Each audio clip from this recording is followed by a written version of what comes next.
That was 24 years ago today when Jerry Jones introduced himself as the new owner of the Dallas Cowboys. He vowed on that day in 1989 to be a part of every decision involving the team. And as recently as this weekend at the NFL Scouting Combine, reiterated he will continue to be involved in all those football decisions for as long as he likes. I'm using the Brendan Morrow stick, so obviously it's got a few gaps in it, you know. Oh, you did that on purpose. He aimed at that. I was aiming at you. These are real pucks. I don't want to hurt you, you know. Thank you. We have the members of the national champion table tennis team from Texas Wesleyan University in studio with us tonight to tell us why, in fact, they're so good, and maybe give me a tip or two how to be a champion as well. Thank you, Claudia. I appreciate it. We're back right after this on The Fan. We are covering breaking news tonight, and the question of will he stay or will he go is no more. Nolan Ryan is staying with the Texas Rangers. Thanks so much for joining us. I am Gina Miller. We have a lot coming up in the next 60 minutes here on The Fan Sports Show. The Rangers released a statement just a little more than 10 minutes ago, ending the speculation that we have all been discussing really for the better part of the past 6 weeks concerning team CEO Nolan Ryan. He will stay with the club for the foreseeable future. Thank you for joining us on the Fan Sports Show tonight. I am Gina Miller. We are covering breaking news out of Boston. At least 2 people were killed, one of them an 8-year-old boy, according to the Boston Globe, and more than 100 injured when 2 bombs exploded near the finish line of the Boston Marathon. The scene at the finish around Copley Square quickly turned from one of exhilaration and accomplishment to sheer chaos involving spectators, runners, race officials, and more. The explosions happened about 15 seconds apart at approximately 1:50 Central Time. This was about 4 hours and 8 minutes after the race began this morning. Larry Rosenblatt, a finisher from New Jersey, describes what he witnessed. SMU professor Diana Grumbles finished the race just about 4 minutes before the explosions occurred. We spoke to her earlier this afternoon. Grumbles' son is okay. He made it back to the hotel before she did.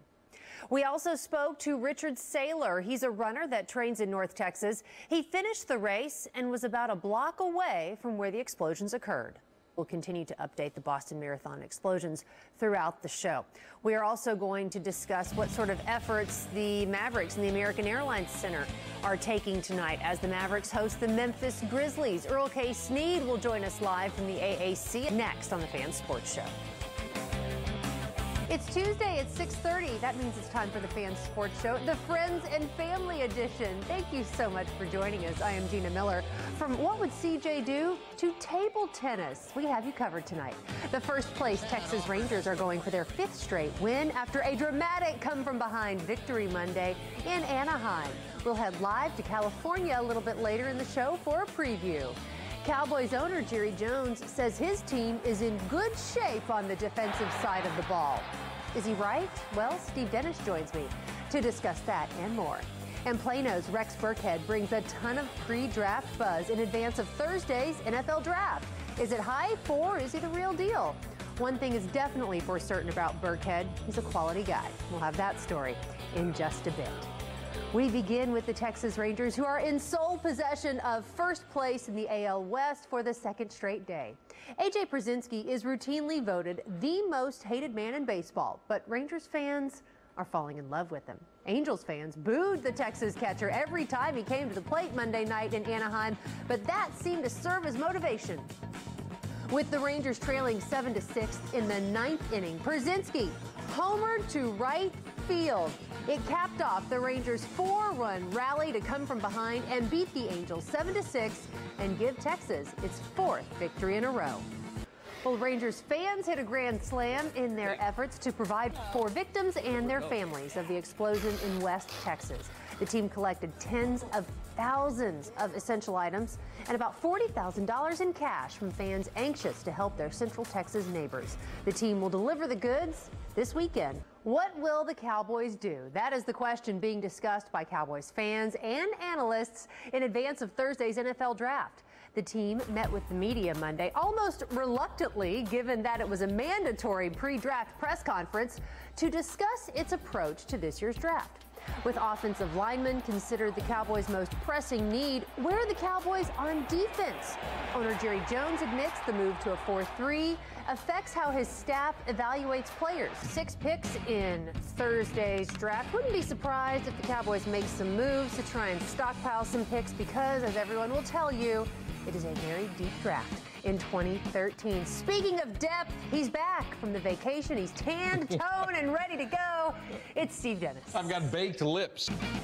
We are reliving some of our Super Bowl memories all this week here on TXA 21. Randy White, oh, this is a good one. He was a 9-time Pro Bowler during his 14 seasons in Dallas, earning 8 All-Pro selections in a row. He and teammate Harvey Martin were co-MVPs of Super Bowl 12 when the Cowboys won their second Lombardi Trophy. Back with Randy White and Bill Jones. That's such an iconic photo right there of you and Harvey standing there with his arm around you. What do you remember from that experience?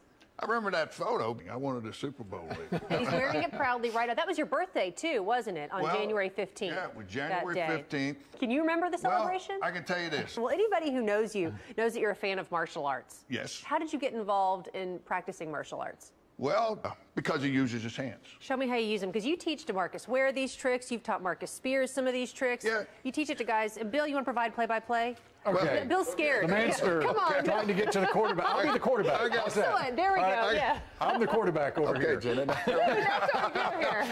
That's what we do here. It's his two-step we move. have this scenario. The guy's got his hands on you, right? So I have somehow, and I've got to get to Bill. So how am I going to do that effectively? So I give you some energy here. You think I'm going there. I put this arm down here, and now I trap this elbow. I can't go anywhere. Yes, that's the key move.